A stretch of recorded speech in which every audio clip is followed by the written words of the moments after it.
नमस्कार। एमए उत्तरार्ध के सप्तम प्रश्न पत्र भाषा विज्ञान में हम पढ़ रहे हैं अर्थ विज्ञान, जिसके अंतर्गत अर्थ परिवर्तन के कारण हम पढ़ रहे हैं, जिसके 2 वीडियो आप देख चुके हो कि किस प्रकार से अर्थ परिवर्तित हो जाता है। तीसरा वीडियो आज बन रहा है। इसके 10 कारण हम जान चुके हैं। आज हम 11वां कारण पढ़ने जा रहे हैं कि अज्ञान के कारण भी कई बार अर्थ का प्रयोग अज्ञानता से करने पर अर्थ बदल जाता है। जैसे संस्कृत के अनेक शब्दों का प्रयोग आधुनिक भाषाओं में इसी कारण बदल गया है। संस्कृत का अच्छा ज्ञान न रखने वाले साहित्यकारों ने इस क्षेत्र में ऐसे कार्य किए हैं। जैसे संस्कृत का धन्यवाद, प्रशंसा हिंदी में शुक्रिया हो गया है। लोक भाषाओं में गलती के कारण अर्थ परिवर्तन के अनेक उदाहरण मिलते हैं। जैसे अवधी में बूढ़ा के लिए बुढ़ापा, भोजपुरी में कलंक के लिए अकलंक, फजूल के लिए बेफजूल, कई बोलियों में खालिस के लिए निखालिस, गुजराती में जरूरत के लिए जरूर और अंग्रेजी में इससे मिलती जुलती प्रवृत्ति दिखाई देती है। मुहावरे एवं लोकोक्तियों के अर्थों के परिवर्तन में भी अज्ञान या गलती का महत्वपूर्ण स्थान है। सादृश्य के अंतर्गत भी कुछ इस प्रकार की गलतियां हो जाती है। 12वां कारण है पुनरावृत्ति। कभी कभी शब्दों का दोहरा प्रयोग चल पड़ता है और इसके कारण भी अनेक आधे भाग के अर्थ में परिवर्तन हो जाते हैं। अब विंध्याचल पर्वत का प्रयोग चल पड़ा है।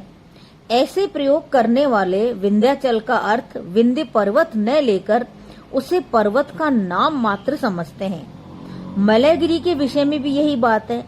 द्रविड़ भाषा में मलय शब्द ही पहाड़ का अर्थ रखता है, पर हम लोगों ने मलय का नाम समझकर उसके साथ गिरी जोड़ लिया। कुछ लोग तो मलयगिरी पर्वत भी कहते हैं। इसी प्रकार हिमालय पर्वत, फूलों का गुलदस्ता भी कहते हैं। तो ये पुनरावृत्ति के कारण भी अर्थ बदल जाते हैं। डबल रोटी को पाव रोटी भी कहते हैं। इस दोहरे प्रयोग का परिणाम यह हुआ, लोग पाव का अर्थ डबल लगाने लग गए हैं, जबकि पाव पुर्तगाली शब्द है जिसका स्वयं का अर्थ रोटी होता है। दरअसल में, दर हकीकत में, किंतु फिर भी, पर भी आदि प्रयोग ऐसे ही है। ठीक उसके उल्टा, जिसमें 2 शब्दों के लिए एक का प्रयोग होता है, जैसे रेलगाड़ी के लिए रेल, ये हम पहले पढ़ चुके हैं, क्योंकि यहाँ एक शब्द के लिए एक से अधिक का प्रयोग चल रहा है। सज्जन व्यक्ति का प्रयोग भी इसी श्रेणी में आता है। अनुवादात्मक युग्म भी इसी प्रकार के होते हैं। सौदा सुलभ में सुलभ का अर्थ लोग अब वगैरह जानने लगे हैं, यद्यपि इसका अर्थ है सौदा। तो इस प्रकार से पुनरावृत्ति के कारण भी भाषाओं में अर्थ का परिवर्तन हो जाता है। एक शब्द के 2 रूपों का प्रचलन, ये हम 13वां कारण पढ़ रहे हैं। जीवित भाषा में एक वस्तु या कार्य के लिए ठीक एक अर्थ रखने वाले 2 शब्द नहीं रह सकते। भाषा यह व्यर्थ का बोझ स्वीकार नहीं करती, लेकिन कभी कभी ऐसा होता है कि तत्सम शब्द के साथ साथ उसके तद्भव का अर्थ अर्ध तत्भव का शब्द का प्रचलन हो जाता है। ऐसी दशा में 2 बातों में से कोई एक घटित होती है, या तो दोनों शब्दों में से कोई एक लुप्त हो जाता है, या फिर किसी एक का अर्थ कुछ भिन्न हो जाते हैं। हिंदी में कुछ शब्दों के 2 रूप चल रहे हैं। भाषा ये बोझ स्वीकार नहीं कर सकती, तो दोनों के अर्थों में भेद हो गया है। इस प्रकार के 2 रूप के प्रचलन में भी अर्थ परिवर्तन अवश्यंभावी हो जाता है। इन 2 अर्थों में प्रायः देखा जाता है कि तत्सम शब्द तो कुछ प्राचीन या उच्च अर्थ रखते हैं और तद्भव कुछ हीन या नया अर्थ देने लग जाते हैं। जैसे स्तन और थन एक ही है, पर दोनों के अर्थ में अब भेद है। एक का प्रयोग स्त्री के लिए होता है, दूसरे का प्रयोग पशु के लिए होता है। इसी प्रकार स्थान और थान, स्थान का प्रयोग देव देवता के लिए होता है और थान का प्रयोग हाथी घोड़े के लिए। जैसे ये ब्राह्मण जी का स्थान है, ये हाथी का थान है। इस प्रकार के और भी अनेक उदाहरण है। गर्भिणी स्त्री और गाभिन गाय भैंस। अर्थ विचार के प्रसिद्ध मनीषी ब्रील ने इस भेदभाव का नियम कहा है इसे। उनका कहना है सामान्य जनता का मस्तिष्क एक साथ एक ही अर्थ के दो शब्द नहीं ढो सकता। एक शब्द दो विचारों को व्यक्त करे ये ठीक हो सकता है, किंतु एक विचार के लिए दो शब्दों ये व्यर्थ है। इसलिए ये शब्द इस प्रकार से दो दो अर्थों में चल पड़ते हैं। पंत जी ने पल्लव की भूमिका में पवन, प्रभंजन, वायु, श्वसन तथा समीर आदि का अंतर दिखलाया है। इस प्रकार एक शब्द के दो रूपों में अर्थ का अंतर प्राय हो जाता है।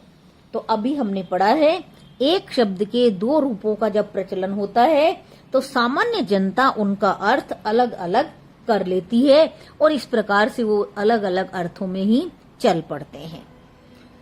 14वां कारण हम पढ़ने जा रहे हैं शब्दों का अधिक प्रयोग।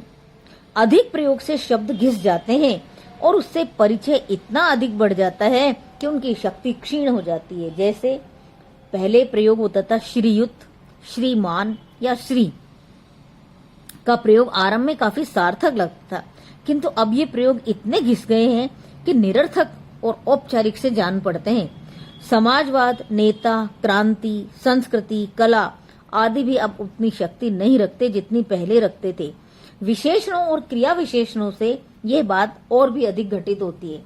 बहुत शब्द अब कुछ व्यर्थ हो गया है, उसके स्थान पर अत्यंत या अतिशय आदि का प्रयोग अधिक बल वाला या जोरदार ज्ञात होता है। अधिक के शिथिल पड़ने पर अत्यधिक, अधिकाधिक के भी प्रयोग होने लगे हैं। इस प्रकार शब्दों का अधिक प्रयोग जीवित भाषा में धीरे धीरे सामान्य जनता करने लगी है।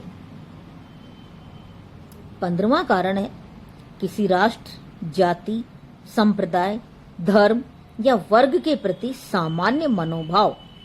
किसी जाति, राष्ट्र या जन समुदाय के प्रति अब जैसी भावना होती है उसकी छाया उनके शब्द के अर्थों पर भी पड़ती है। इस संबंध में कभी कभी इसका उल्टा भी देखा जाता है। असुर का पहले हमारे यहाँ देवता अर्थ था। उस समय यह संभवतः ईरान वालों के प्रति हम लोगों ने विचार बुरे नहीं थे, किंतु जो ही विचार बदले हमने उस शब्द का अर्थ राक्षस कर लिया और ये ईरानियों के प्रधान देवता अहुरमज़दा का था। यही बात वहां भी हुई। हमारे देव शब्द का अर्थ उन लोगों ने अपने यहाँ अदेव या राक्षस कर लिया। सांप्रदायिक दंगों तथा पाकिस्तान के बंटवारे के समय मुसलमान शब्द का अर्थ यहाँ कुछ गिर गया था। हिंदू शब्द की यही दशा पाकिस्तान में अब भी है। सनातनी हिंदुओं में ईसाई के अर्थ की भी यही दशा है। फारसी में हिंदू का अर्थ बहुत पहले से ही गुलाम, काफिर, नापाक होता है। पूर्वी उत्तर में तुर्क का अर्थ खाद्य अखाद्य का विचार न रखने वाला तथा उज्बक का अर्थ हिंदी में मूर्ख है। अनार्यों के कुछ शब्दों का अर्थ भी आर्यों ने घृणा के कारण गिरे अर्थ में अपने यहाँ रखा। आर्येतर परिवार का पिल्ला शब्द मूलतः लड़का या किशोर का समानार्थी है, पर आर्यों ने उसे कुत्ते के बच्चे के लिए प्रयोग करना आरंभ कर दिया। आज भी लगभग सभी भाषाओं में यह शब्द इसी अर्थ में प्रयुक्त होता है। आर्य समाजियों का सनातन धर्मियों के प्रति श्रद्धा का भाव नहीं है। वे उन्हें धर्म की दुर्दशा करने वाले तथा ढोंगी मानते हैं। इसका परिणाम यह हुआ कि आर्य समाजियों ने कुछ त्योहार मस्तिष्क में व्रत, कथा, श्राद्ध, माला, मूर्ति आदि का वह उच्च अर्थ नहीं है जो सनातन धर्मियों में होता है। कुछ त्योहारों के विषय में शिया और सुन्नी मुसलमानों में भी अंतर है, जिसके कारण उनके संबंधित शब्दों के अर्थ पर भी प्रभाव पड़ा। बौद्धों के प्रति हमारी भावना ने ही बौद्ध का विकास बुद्ध में किया तथा देवानाम प्रिय का अर्थ मूर्ख हो गया। जब से श्रेणी संघर्ष का सिद्धांत समाज के लिए आवश्यक समझा गया है, फ्रेंच शब्द बुर्जुआ, हिंदी पूंजीवादी, सामंत, राजा, जमींदार, तालुकेदार, इलाकेदार आदि का अर्थ बहुत नीचे गिर गया है। स्वयं कांग्रेस शब्द में जो उच्चता, पवित्रता, स्वार्थ, त्याग, बलिदान आदि की भावना थी, आज समाजवादियों के प्रभाव एवं कांग्रेसियों के पतन के कारण बिल्कुल भी नहीं रही है। इस प्रकार से हमने 15वें कारण में ये पढ़ा है कि किस प्रकार से राष्ट्र, जाति, संप्रदाय, धर्म या वर्ग के प्रति सामान्य मनोभाव बदल जाने से शब्दों के अर्थ बदल जाते हैं।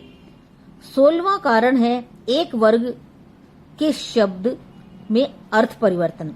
शब्द अधिकतर वर्गों में रहते हैं। यदि वर्ग के किसी एक भी शब्द के अर्थ में परिवर्तन होता है तो उसका प्रभाव शेष शब्दों पर भी पड़ता है। जैसे दुहिता का अर्थ पहले गाय दोहने वाली होता था, बाद में इसका अर्थ लड़की हो गया और इससे बनने वाले दोहित्र, दोहित्री, दोहित्रायण आदि शब्दों का अर्थ भी उसी के अनुसार परिवर्तित होता चला गया।